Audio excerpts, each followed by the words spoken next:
तो बच्चों, आज तुम्हारी नानी फिर से ले आई है एक और मजेदार कहानी। तो जल्दी से वीडियो को लाइक कर दो और चैनल को सब्सक्राइब करके बेल आइकन को दबा लो। तो चलिए कहानी शुरू करते हैं। बहुत समय पहले एक घना और हरा भरा जंगल था। वहाँ हर प्रकार के जानवर रहते थे। शेर, हाथी, लोमड़ी, खरगोश, बंदर, तोता, हिरन और बहुत से और भी। सभी जानवर आपस में अच्छे दोस्त थे। लेकिन एक दिन जंगल में एक अजीब सी बात हुई जिसने सबका ध्यान खींचा। शेर, जो जंगल का राजा था, बूढ़ा हो गया था और अब वो चाहता था कि कोई नया राजा चुना जाए। शेर ने सभी जानवरों की एक सभा बुलाई और कहा, अब मेरी उम्र हो गई है, अब इस जंगल को एक नया नेता चाहिए। लेकिन ये नेता वही होगा जो सबसे बुद्धिमान, तेज और बहादुर हो। सभी जानवर एक दूसरे की तरफ देखने लगे। सबके मन में सवाल था, अब राजा कौन बनेगा?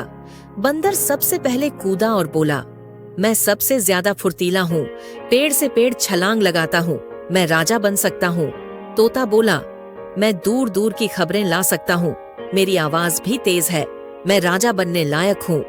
लोमड़ी मुस्कुराई और बोली, मुझसे चालाक कोई नहीं, मैं तो राजा बनने के लिए सबसे उपयुक्त हूँ। हाथी धीरे से बोला, मेरी ताकत का कोई मुकाबला नहीं, मैं सबकी रक्षा कर सकता हूँ। खरगोश चुपचाप सबकी बातें सुन रहा था। वह छोटा था लेकिन बहुत समझदार। शेर ने सबकी बातें सुनने के बाद कहा, राजा बनने के लिए सिर्फ ताकत, फुर्ती या चालाकी ही काफी नहीं। मैं एक मुकाबला रखता हूँ। जो जानवर इस चुनौती को पूरा करेगा वही नया राजा बनेगा। सभी जानवर चौंक गए।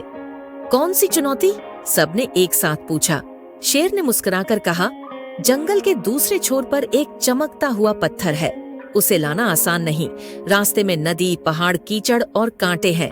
जो जानवर सबसे पहले वह पत्थर लाकर मुझे देगा वही राजा बनेगा। तो दोस्तों, कहानी में आगे बढ़ने से पहले वीडियो को एक लाइक कर दो और ऐसी ही मजेदार कहानी देखने के लिए चैनल को सब्सक्राइब करके बेल आइकन को दबा लो। अगली सुबह सूरज उगते ही मुकाबला शुरू हो गया। सभी जानवर दौड़ पड़े। बंदर सबसे पहले निकला।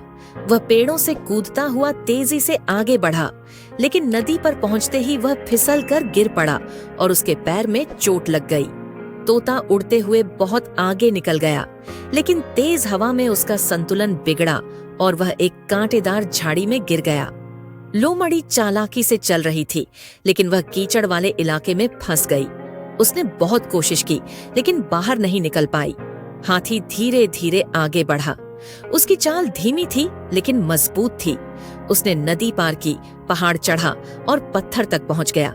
लेकिन जैसे ही वह पत्थर लेकर लौटने लगा, अचानक पहाड़ से पत्थर गिरने लगे। हाथी ने खुद को बचाया, लेकिन पत्थर वहीं छूट गया। अब सभी थक कर बैठ गए। तभी सबकी नजरें खरगोश पर पड़ी। खरगोश धीरे धीरे चलता रहा। उसने रास्ते को ध्यान से देखा। नदी के पास एक पतली लकड़ी की पुलिया से पार किया। कीचड़ वाले हिस्से में कूद कूद कर आगे बढ़ा और कांटों के पास से सावधानी से निकला। वह किसी से नहीं टकराया, किसी से नहीं भटका। आखिरकार वह चमकते हुए पत्थर तक पहुंचा। खरगोश ने पत्थर को उठाया और वापस लौट पड़ा। बाकी जानवरों को विश्वास नहीं हो रहा था। जब वह शेर के पास पहुंचा, सबने ताली बजाई। शेर ने मुस्कुराकर कहा, राजा वही बनना चाहिए जो सोच समझकर, धैर्य और बुद्धि से काम ले। आज खरगोश ने यह साबित कर दिया कि राजा बनने के लिए सिर्फ ताकत या चालाकी नहीं, बल्कि समझदारी और धैर्य भी जरूरी है। सभी जानवरों ने खुशी से खरगोश को जंगल का नया नेता मान लिया।